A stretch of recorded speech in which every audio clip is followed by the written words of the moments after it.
Hi everyone, it's me, Tim. Today I want to talk about Fallout Easter eggs in other games.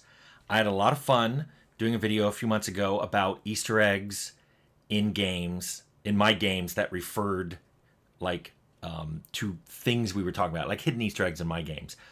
But I also wanted to talk about times when I found Fallout being referenced in other people's games.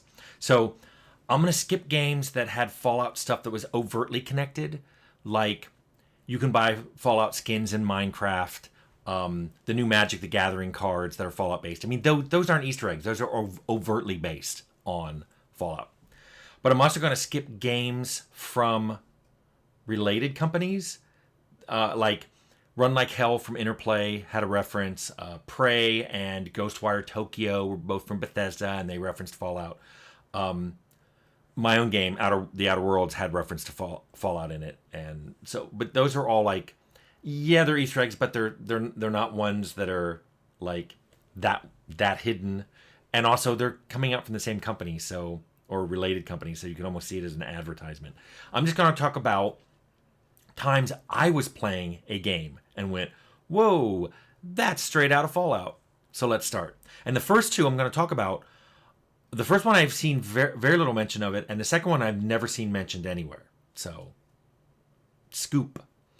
Okay, so the first one I ever saw was in 1998. This was just a year after Fallout had shipped. I don't even think Fallout 2 was out yet. I saw this. This is a Vault 13 door inside of StarCraft. It's really cool. I don't think there's any lore around it. You can't open it. It's just something you drive by on the terrain of one of the maps. But I love that. That was pretty obviously a nod to Fallout, and I loved it. The second one is and I've seen someone reference that once or twice, but I don't see it talked about a lot. This second one, I've never seen it referenced anywhere. So, if you played Age of Empires 2, the Age of Kings, which came out in 1999, there was a cheat code called Woof Woof that if you typed it, all the birds turned into Stormy Dog, which was a dog flying around with a cape. This dog was put in by one of the programmers, Matt Pritchard. He was one who told me this story. He had found a puppy in a storm drain, trapped. Later on, he found out that a local puppy mill had decided to get rid of some extra puppies by just throwing them down the storm drain. How awful was that? He rescued this dog, named the dog Stormy. He sent me a picture of the dog. This is Stormy as a puppy. Rescued the dog. And then when they were doing Age of Empires 2, the Age of Kings, he was like, I loved finding Sasha in the dog in Fallout. I want to do something like that. He didn't know for sure, but he figured that was a developer's dog, and he was right. So he put Stormy Dog into Age of Kings, and here's like Stormy Dog flying around with a cape. But then he said there was something else that came straight out of Fallout, that they had units, when units went behind something in Age of Empires, they could get obscured by it. And when they were working on the sequel, they had bigger things, like way bigger castles and props on the map, and it would really obscure the unit. And one of the lead designer, I think, said, oh, we're just going to rotate the map. We're going to allow you to rotate the map. And he said that like to a journalist. Now, keep in mind what that means, because having done isometric games like Fallout, I'm immediately like, oh. First of all, that means you need to re-render all those props and buildings and stuff from 4 angles, which means to load one of them into memory will take 4 times the space, because you have to be able to instantly switch when they rotate. You don't have time to load all that stuff off disk. But it also means that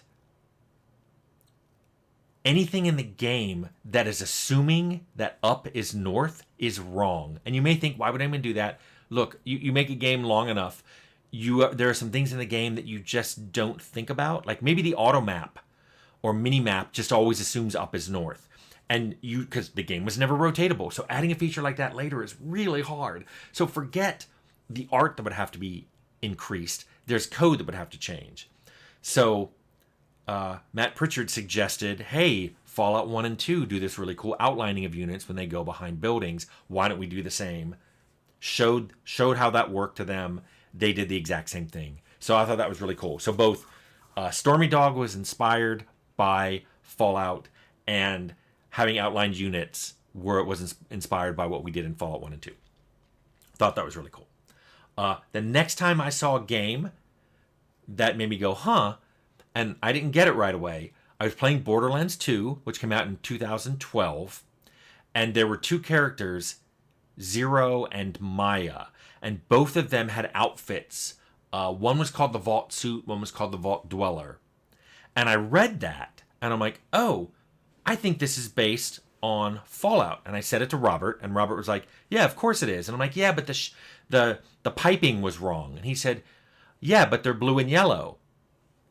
By 2012, I hadn't seen yellow in a decade, and blue was already fading. So I didn't see that right away. So Robert had to explain to me why it was so Vault Suity. Still, that was cool. But then when I played the game, you could get a 3-barreled shotgun called Three Dog. And that was straight out of Fallout 3, because there was Three Dog on the radio. So thought that was pretty cool. Noticed all those things. That was fun. And then Underrail, let's jump forward 3 years. Underrail, which came out in 2015, you could find a wrist computer that kind of looked in that little icon. It's a Pip-Boy. Especially its reference to all these blonde jumpsuit wearing people. So I thought that was a pretty neat nod to Fallout. Same year, Witcher 3. There was an NPC that you could pass outside one of the towns that would actually say the line, "War never changes." So I got a little clip here of that happening. Swallow him and pop a straw. Mum said if I'm good, she'll send me on the trailer treats. War never changes. Now let's jump forward 5 more years to 2020. So Cyberpunk 2077 came out that year.